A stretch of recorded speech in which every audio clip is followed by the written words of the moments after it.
zaman Matan. Penyembelian itu harus pakai bismillah. Kalimat harus ini harus dengan arti taruhan sah tidak sah, apa harus sebagai etika, apa harus sebagai supaya kebiasaan baik ini bertahan. Saya ulang lagi ya, misalnya Pak Arifin dawuh teng jenengan cung nak nyembelih pitik kudu maca bismillah. Kalau kamu memotong hewan harus baca bismillah. Kata harus itu apa artinya syarat sah, sehingga kalau tidak baca tidak sah. Apa keharusan dalam makna etikanya harus baca bismillah. Jadi urusannya hanya apa? Etika atau afdoliyah. Atau kita tidak ingin kultur baca bismillah itu hilang, sehingga barang tidak wajib pun kita wajibkan supaya kultur baca bismillah itu tidak hilang. Nah, Imam Syafi'i itu milih yang tidak wajib. Itu hanya urusan etika. Sehingga dhabihatul muslim meskipun enggak baca bismillah, baik secara sengaja maupun lupa tetap halal ya, tetap sah, tetap halal. Tapi beberapa ulama mengatakan baca bismillah itu wajib dan menjadi syarat sah. Ya kira-kira karena pamit tadi, yang beri nyawa itu Allah, kok apa yang menghilangkan enggak pamit, sudah menghilangkan nyawanya ayam dimakan lagi. Wah itu selingkuhannya kan masih marah itu. Selingkuhannya, pacarnya, anaknya, cucunya itu kan marah itu. Tapi kalau pamit yang punya kan dah. Coba kalau ayam cantik yang pas kamu sembelih itu lanangannya kan mangkel itu. Kalau kebetulan sudah tua kan karep-karepmu kan gitu. Jadi apa? Itu yang tahu Sarah. Saya ulang lagi, yang tahu Sarah, karena ini sudah jelimet, sudah jelimet, sehingga nggak ada kitab matan yang Indo kecuali disarai. Dulu ada kitab namanya Takrib, karangannya Abi Suja, terus disarai kecil sekali oleh Fathul Qorib, ya oleh Ibnul Qasim Al-Huzi itu. Terus disarai lagi oleh Bajuri. Jadinya Bajuri itu sudah sarhun ala sarhin warifin, sudah sarhun ala sarhin, bukan sarhun ala matnin tapi sarhun ala sarhin. Nah, kenapa? Memang kita butuh itu. Saya ulang lagi, kita butuh itu. Nah, kenapa butuh? Ya karena mau tidak mau. Saya ulang lagi, mau tidak mau. Karena matan itu seperti itu. Misalnya matan cerita, yang dikatakan menyembelih itu apa? Ya nyembelih itu ya nyembelih itu memotong hewan. Terus motongnya dari mana? Kalau kamu motong hewan dari mana coba? Dari belakang atau dari depan? Dari mana? Depan misalnya.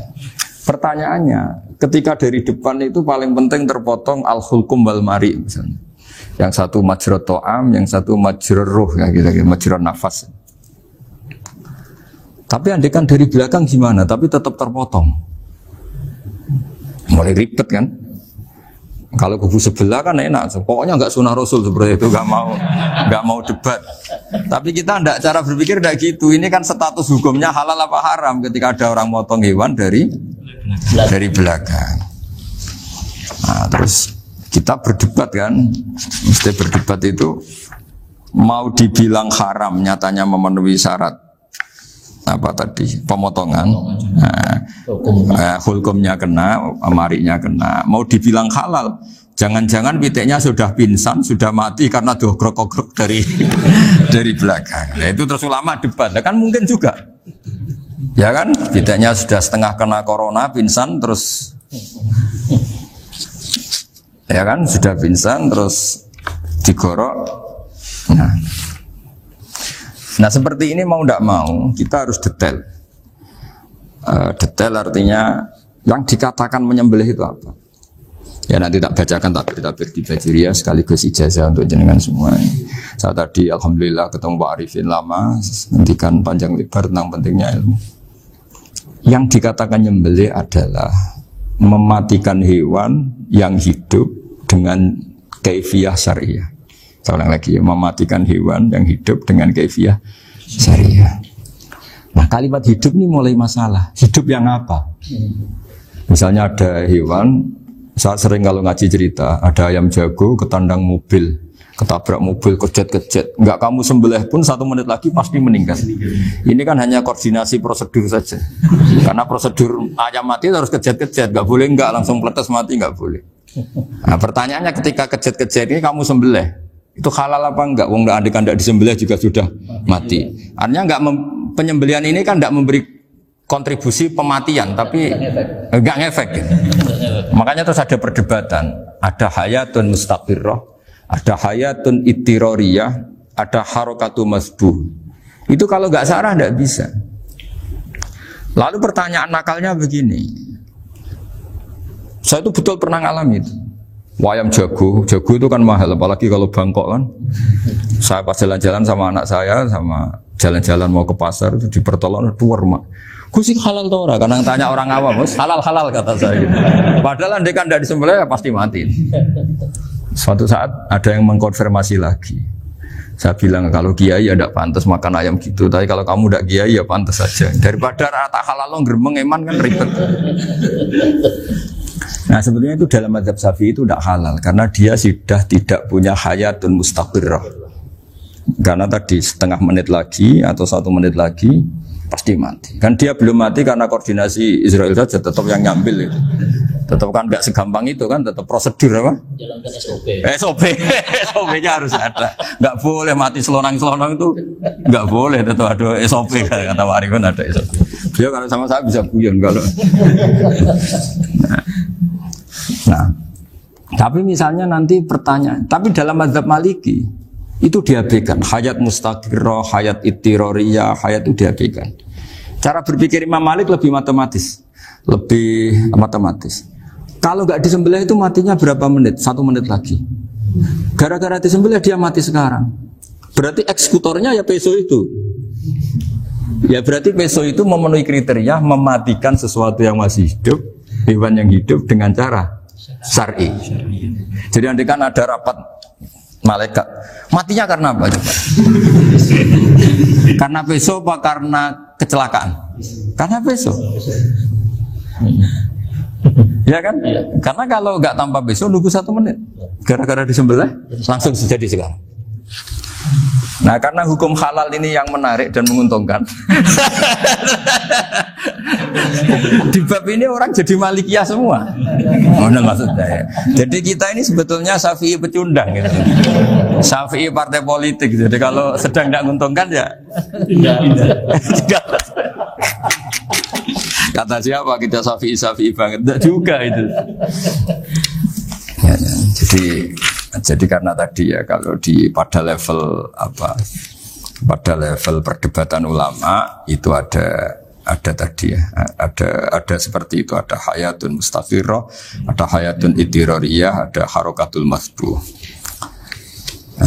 Jadi tak baca ya supaya dapat barokahnya ulama ya. Jadi tak baca taksinya ini di halaman, terus kitab ini saya tinggal sebagai amal saya, keluarga saya, sebagai penghormatan saya sama Habib Ali, Habib Qures, Habib Hussein semuanya, Pak Arifin dan Bismillahirrahmanirrahim. Wa'lam, ini halaman 562, ikutnya bab kita buah kami Sayyidi wa Dzabai.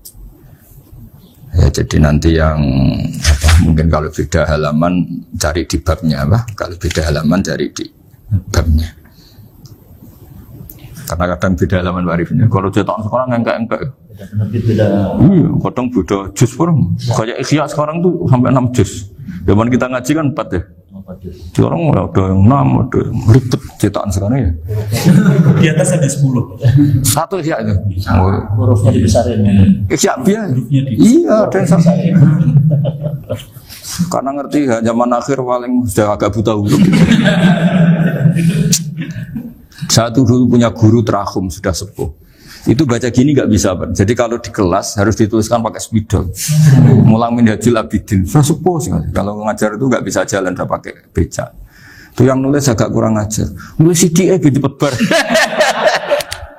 Jadi kadang itu itu. Beliau masih semangat, tulisannya habis. Loh kok sentek jeng. Terus ya wes. Jadi nulisnya di HVS baru dulu. Udah cepat selesai. Iya. Nah kalau beliau pakai kitab sudah enggak berso itu. Anak-anak wah nulis sidik benang ber. Ribet. Saya ulang lagi ya. Jadi yang mau saya baca tadi itu logika fikih ya. Fikih itu berpikir ya. Di mana-mana namanya menyembelih itu apa? Dari hidup dimatikan dengan kaifiyah syar'iyah. Kaifiah syariah ini tidak boleh kamu nyontohkan harus disembelih, keliru juga. Karena untuk hewan yang berot atau hewan liar cukup dipanah asal ma'an harodama yang bisa mengalirkan apa? Darah. Jadi makanya saya umumkan bikaifiatin syariah Pak Arifinnya kan tidak harus motong kan bentuknya. Kalau hewan liar kan atau sapi kurban liar kan, sapi kurban ucul liar kan boleh dipanah, boleh macam-macam. Nah kalau tembak bisa diperdebatkan karena ada unsur api Pak Arifin. Jadi bisa debat. Meskipun ada yang bilang boleh tapi bisa debat lagi kan? Karena ada unsur apa? Api Pak Arifin. Iya. Tapi ini saya cerita umumnya bikaifiatin syariah. Nah karena kalimat hewan hidup, ada kalimat hidup. Hidup yang apa kan pertanyaannya? Hidup yang sudah kejet-kejet, misalnya sudah koma, udah kena corona, disentak istrinya, itu.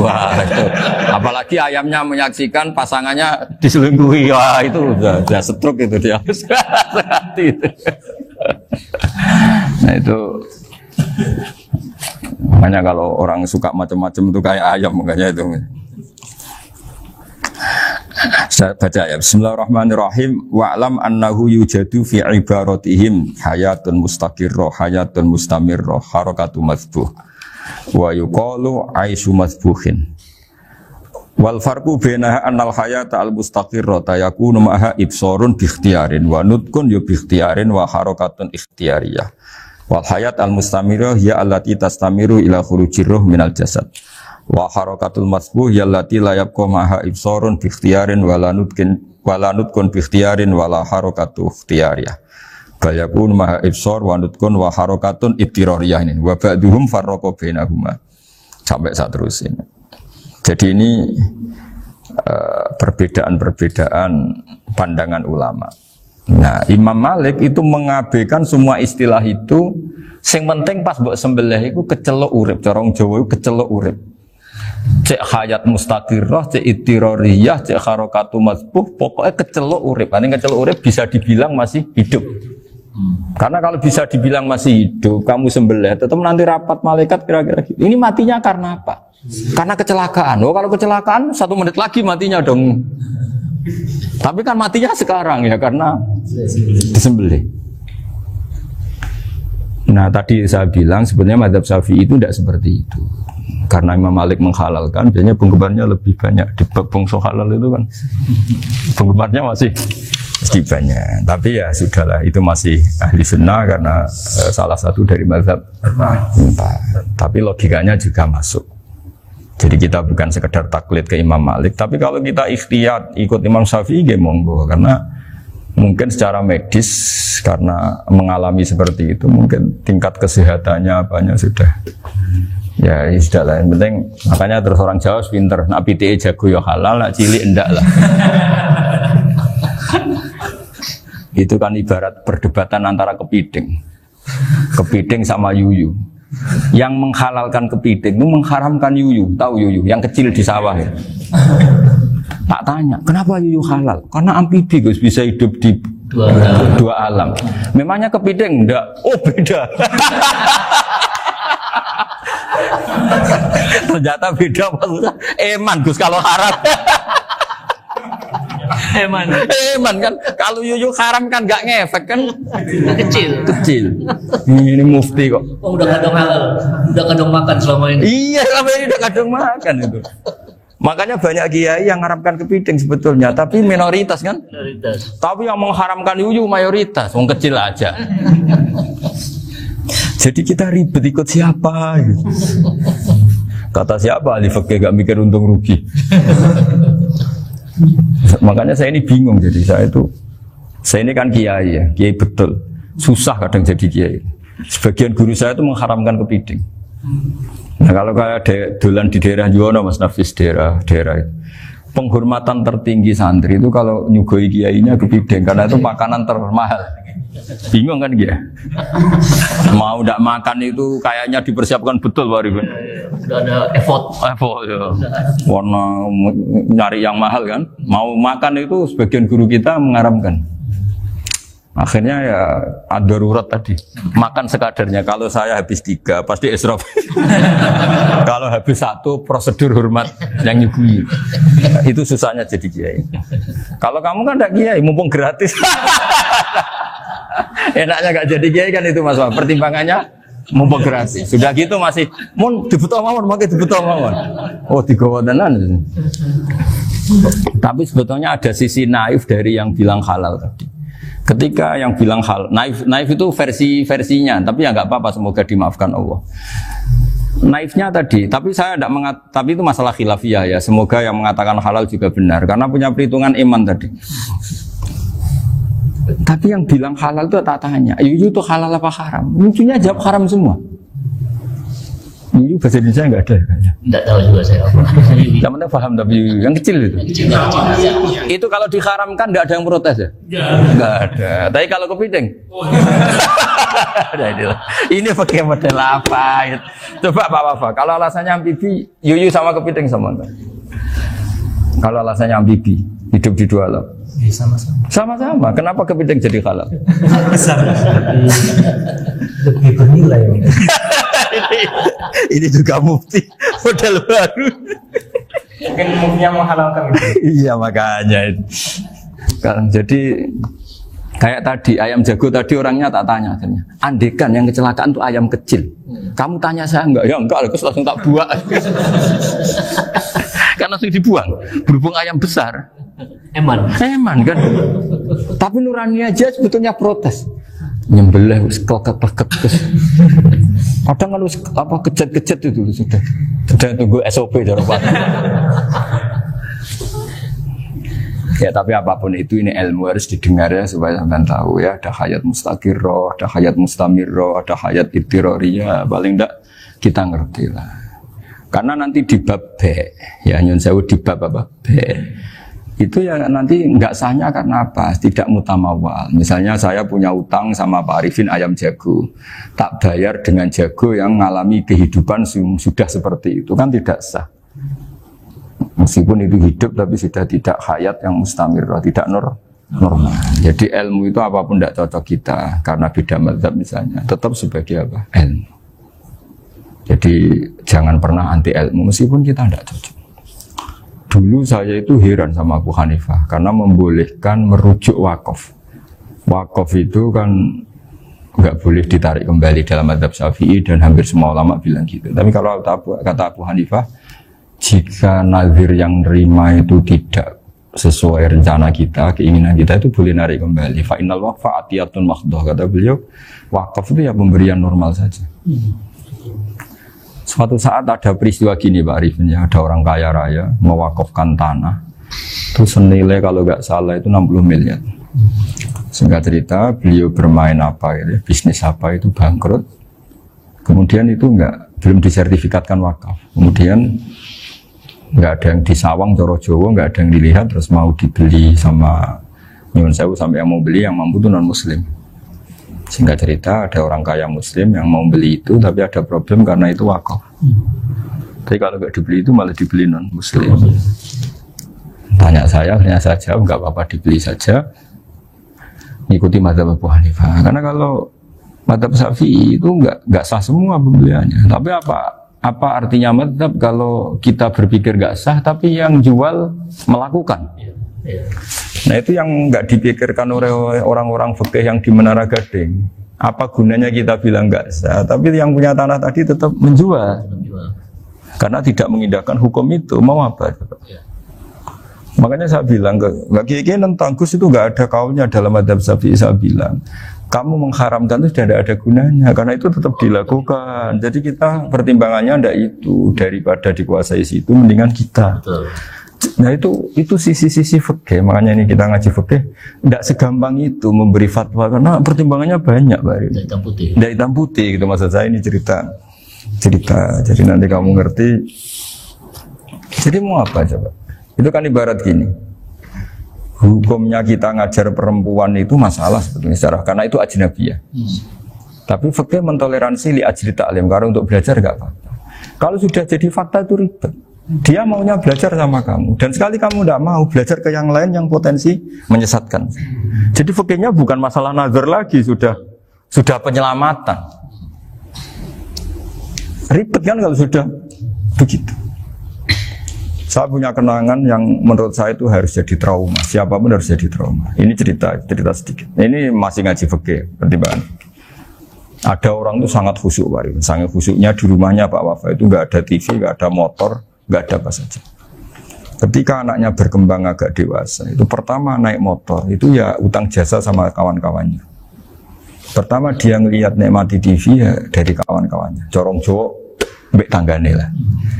Padahal orang tuanya ini protektif justru karena banyak tangganya sing nggak pati Islami lah.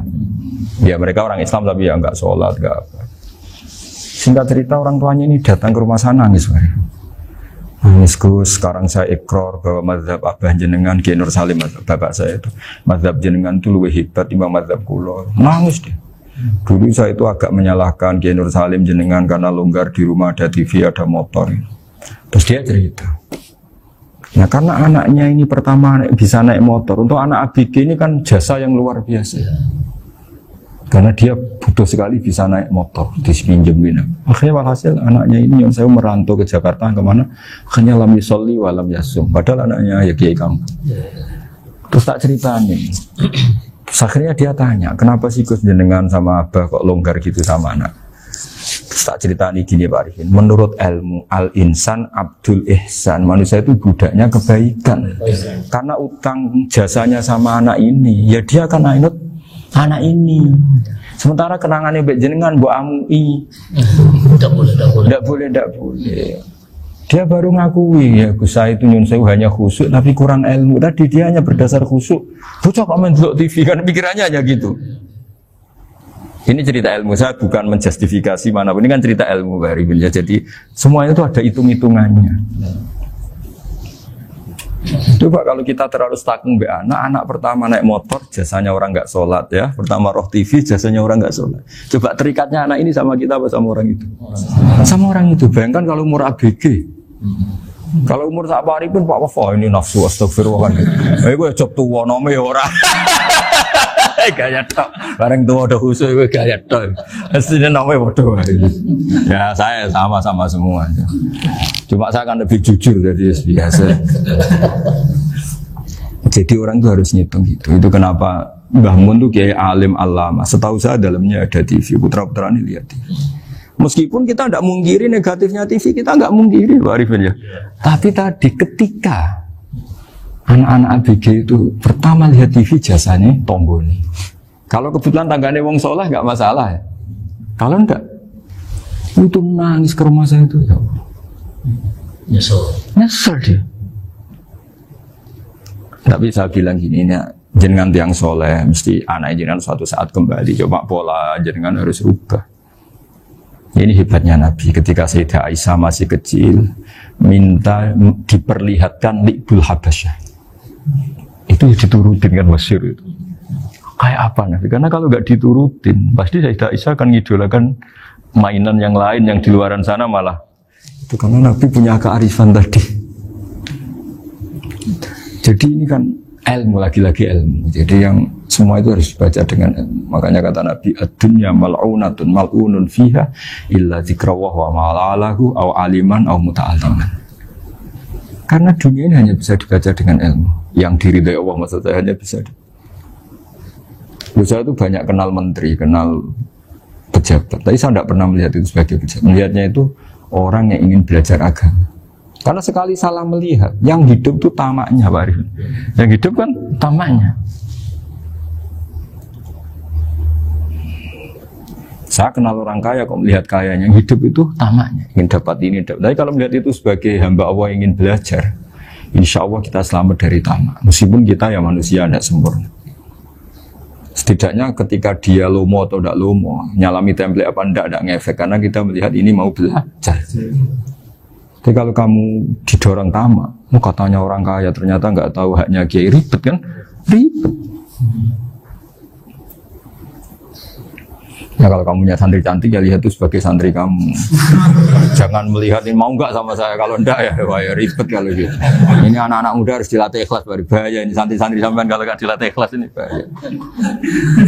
Karena ini belum punya penggemar pejabat, paling ya anak-anak yang ya tadi ABG.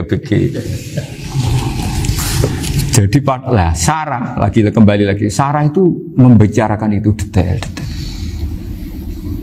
Jadi ya makanya kenapa orang mati yang lahir langsung meninggal itu nggak wajib disolati. Alasannya fikih ya lucu. Karena dikatakan sholat mayit, di mana-mana mayit itu sabakohu hayatun, di mana-mana namanya mati itu terdahului oleh hidup. Nah ini nggak pernah hidup langsung mati. Jadi fikih itu ya kadang lucu, ya gitu aja alasannya. Kamu nyolati apa? Mayit. Kenapa kok mayit? Ya mayit itu namanya mayit. Orang mati. Orang mati. Orang mati artinya pernah hidup. Hidup. Nah itu Sarah. Jadi ketika matan hanya cerita wasiktu alladzi lam yastahila, enggak pernah nangis, lam yusalla alaih. Sarah bilang mergo ora tahu urip.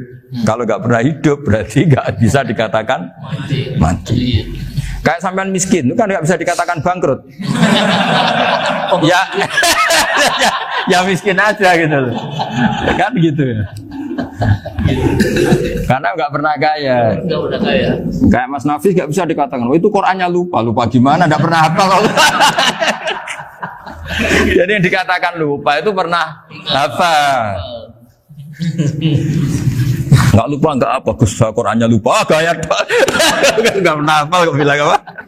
Lupa gitu. Nggak boleh Pak Wafa bilang saya ini bangkrut apa? Nggak pernah kaya kok bangkrut kan? Jadi semua itu ada aturannya itu. Nah itu Sarah, lagi-lagi Sarah. Jadi kita kan banyak yang syarhun ala syarhin. Jadi kayak kitab takrib itu disarai Fathul Qorib. Jadi Fathul Qorib itu sudah Sarah. Disarai lagi Bajuri. Nah, itu termasuk cerita itu ya. Cerita-cerita. Kalau baca Bismillahirrahmanirrahim.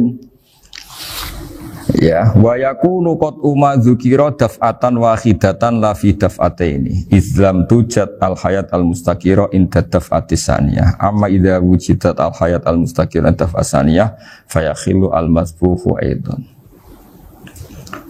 Fasartu wujudul hayat al mustaqira fi ibtida'il wati akhir marrah. Wa makharu dzalika inda tulil fasli wa illa fala rafa'a sikina wa ada fawran aw alqaha liqaniyaka latan wa akhadha ghayraha fawran aw saqatat minhu wa akhadha ghayra halan aw qalla wa qata abiyama bagi hal al masbuh. Jadi ini masalah Sarah. Sarah itu sudah detail. Misalnya gini, kamu motong ayam. Motong ayam harus sekaligus shred jadi. Jangan sampai nyuwun sewu 2 kali. Jangan-jangan misalnya gini, ayam tak potong pas ke kiri separuh. Ya, ke kiri separuh hulkumnya. Pak Arifin datang, Assalamualaikum Gus Pak, waalaikumsalam, terus santai jagungan dulu. Jagungan sampai besoknya itu enggak meneruskan. Bareng-bareng balik salam, ingat lagi ayam saya ini. Ketika saya meneruskan ini, potensi ayam ini sudah mati atau sudah hidup yang ini masih mazhab Syafi'i loh ya. Atau sudah hidup yang sudah tidak normal. Artinya apa? Penyembelian kedua yang mengeksekusi tadi sebenarnya ngisusi barang mati. Yang penyembelian pertama tidak bisa dikatakan penyembelian karena tidak sampai mati. Penyembelian kedua berstatus setengah mati. Nah, kalau seperti itu maka haram. Kecuali itu dilakukan secara fauron. Fauron dicontohkan nyembelih ternyata pesunya kedul terus ngambil yang lain. Tapi fauron langsung atau terjatuh ngambil langsung. Ya, itu boleh karena ditoleransi. Tapi kalau kalam ajnabi kata tadi mohon Pak Arifin. Seperti Pak Arifin saya alhamdulillah sih. Jaminan mau rawuh. Dari ayamnya asem mana. Ini harus sebar. Ini orang ngawur betul. Jadi, lah itu Sarah. Bicara sampai detail itu Sarah. Jadi ada sekian kemungkinan. Jadi termasuk yang diandaikan Nah, hayat mustaqirah itu batasnya yakunu maha ibsorun biikhtiarin wa nutqun biikhtiarin wa harakatun ikhtiyariyah. Hayat mustaqirah itu kalau dia betok-betok itu ya karena karepnya. Maksudnya gini, gamane cara roh pitik wedok engkek ya cek karepe dhewe. Cara dia melihat peso itu karepe ya masih lari. Jadi misalnya ada ayam. Ayam kita sembelih baru luka sedikit. Belum sampai andaikan dibiarin ya mungkin suatu saat sembuh, luka. Terus melihat kamu lari ketakutan karena kamu dianggap gladiator, killer lah. Nah itu berarti punya hayat mustaqirah. Tapi sudah kalau kamu sembelih karek ngeriwit, roh kue serawedi, Ya kan? Mau demo ya sudah nggak berkutik, ya dia berarti tidak punya hayat mustaqirah gitu. Ya batasannya itu Joro. Nah, dalam mazhab Syafi'i syarat sahnya penyembelihan harus hewan itu punya hayat mustaqirah. Nah ini sarah ya, jadi sarah itu lebih jelimet. Nah makanya kenapa tidak boleh nyembelih pakai yang tumpul Mas Nafis? Takutnya ayamnya itu ngalami dohtoh, atau kok ditekek. Misalnya sama nyembelih pakai peso tumpul, ini kini ketekek, takut. Kan dia misalnya ayamnya jantungan, roh peso wis setruk kan, udah gitu ketekek. Nah itu mati dulu pasti itu. Siksa. Jadi pas diongok-ongok dia sudah mati. Jadi nanti kalau di akhirat, sebetulnya saya sudah mati loh, ngawur. Wah apalagi nganggu keris nogo sosro, wah itu sudah gereng sakti kan diginikin dok sudah mati kan. Makanya bahaya nyembelih pakai keris-keris sakti karena sebelum terpotong sudah mati saking saktinya apa? Keris itu misalnya gitu. Baru nempel. Makanya nanti suatu saat ada pertanyaan ini, boleh enggak nyembelih ayam orang yang rainya itu sangat? Wah itu haram, kena. Oh itu mesti mati dulu. Kumisen tatonan apa? Ya bodoh. Iya kayak algojo. Ayamnya jenis apa?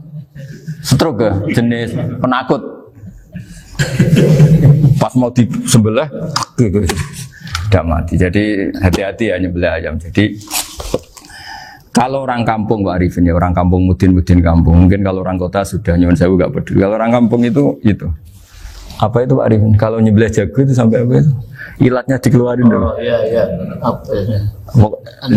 Iya karena takutnya katanya beberapa yang kaget itu kelek apa? Ketelan. Iya ketelan ya. Itu ya ada kearifan gitu, tapi ya terlalu ya menyiksa ayam. Tapi memang potensi katanya Pak Arif. Katanya yang ahli-ahli itu ya. Jadi kalau dia jago ya mau disembelih, saking takutnya itu. Kalau orang Jawa kalau takut kan yang ngelek itu ya. Orang Jawa loh ya. Itu kalau orang takut kan kadang apa kayak. Nah ayam itu nak ketakut. Nah, kadang ininya terus apa? Lidahnya masuk. Akhirnya pas disembelih ini enggak kena. Nah, makanya terus banyak mudin yang punya ikhtiar tadi. Pernah lihat Bapak yang ayam jago itu? Ilatnya dikeluarin. Ya, itu ya tidak wajib cuma tidak bisa kita salahkan. Tapi kata penyembelih yang ini tak tanya eksekutor yang lain, pokoknya rodok dipenek Gus. Iku seraiso. Saya belum pernah nyembelih ayam karena ini kan selain nggak profesi saya juga nggak mentolonan saya. Tapi ini beberapa kefiah yang penting kita tahu ilmunya. Yang paling pokok itu qatul khulqum wal mari. Ya kira-kira dalan sing digo nafas sama digo makanan tadi. Ya tapi itu tadi caranya. Semua itu harus mengalami atau masih punya hayatun mustaqirah. Nah, takutnya dalam konteks nyembelih yang apa tadi? Saya bilang separuh tadi. Itu jamnya normal enggak itu sudah jam 11 ya? 10. Oh, jam mati almarhum itu. Itu enggak halal disembelih itu sudah maitah ya. 13, 10, 14 kan. Iya. Ya makanya saya bingung lihat jam. Ya jadi itu Pak Wafa ya pentingnya sarah itu seperti itu. Matan itu kan asal nyembelih saja. Tapi di sarah diterangkan jangan hanya nyembelih, yang disembelih harus ada hayatun mustaqirah karena dikatakan penyembelihan adalah menghilangkan nyawa dengan cara yang syar'i. Nah, kalau nyawanya saja sudah hilang bukan nyembelih gitu. Nah potensi itu ada ketika jago kamu sembelih pakai yang tumpul. Ini ada dohtoh. Loh hewan itu juga kayak manusia loh karena punya hati. Ketika takut saja mati. Nah takutnya ulama kan ini ngalami dohtoh. Kayak orang ditekek kan mati kan. Ditekek kaget. Contoh gampang gini. Orang ditekek perempuan kemungkinan mati itu kecil. Karena murni hanya ngalami pernafasan. Tapi nak ditekek gua tatonan kan terus dua reaksi tubuh. Takut sama gak bisa bernafas itu kan lebih cepat apa? Mati. Kira-kira kan gitu. Lah ini sudah takut dongok-dongok itu kan nyiksa. Saya sering ketemu orang yang ahli nyari ular, nyari apa. Itu ya gitu. Filosofinya sama seperti orang perang. Harus bikin takut. Iku kewan Gus nak disewentak iku telelekan, jare telelekan iku apa kok Anda bicara bahasa Betawi ini? Orang kaget terus terpaku itu. Apa kayaknya? Teorinya Khalid bin Walid kan gitu. Kalau perang supaya musuh takut. Kamu tahu saya, kami siapa? Gertak gitu. Ayat ji'na biqaumin yuhibbunal mauta kama tuhibbunal hayat. Kita ini bawa pasukan yang mereka mencintai mati kayak kalian mencintai hidup. Pasukan kami ini wah darwis, berani modar ya wis gitu. Kira-kira gitu kalau bahasa Jawa itu. Gertak mati. Berani mati. Dan mati. Akhirnya musuh kan nah, di antara syaratnya perang kan gitu, harus bikin musuh itu takut, gemeter. Nah istilah lelekan itu gampang gitu loh. Lelekan itu pokoknya tadi loh Arifin, kepaku tadi. Nah agak berkutik. Paham ya? Nah jangan-jangan ayam yang kita sembelih mau wis wedi dongok-dongok mati duluan gitu. Nah makanya terus kata musannaf kalau bisa itu wa yakunu madzukira bidafatin wahidah. Kalau itu usahakan sekali jadi. Tapi itu bukan berarti syarat sahnya harus sekali jadi. Kira-kira karena tadi gak kebayangkan kalau baru separuh tak Assalamualaikum Gus Pak, waalaikumsalam Pak Arifin, sebuti kabarnya. Baru itu terus ingat, diteruskan lagi. Kemungkinan ini sudah mati apa? Nah makanya ya tapi lagi-lagi ini sarah ya tak baca Bismillahirrahmanirrahim wa yakunu qad umadzukira daf'atan wahidatan la fi daf'ataini fa innahu yahrumul masbuh hina idi. Kalau dua kali, tapi dua kali maksudnya yang satu kali ini mengakibatkan kematian. Dikatakan penyembelian belum sempurna, dikatakan hidup toh nanti pasti mati, berarti tidak mengalami hayatun mustaqirah. Paham ya? Jadi ini semoga dapat barokah dari para ulama. Jadi saya mohon nanti Pak Wafa, Pak Muntaha, teman-teman jangan hanya baca matan ya, pada level alim itu harus baca syarah karena matan itu nyuwun sewu tidak cukup untuk menjawab sekian kemungkinan. Nah syarah itu sono fardul masalah. Ya Pak Arifin ya mengandekan masalah meskipun belum terjadi ya pengandaian sehingga nanti kalau terjadi kalau militer itu apa? A, B ya? Alternatif gimana? Kalau strategi itu kan ada sekian A, B, C. Kalau A gagal B sudah siap. B sudah siap, militer.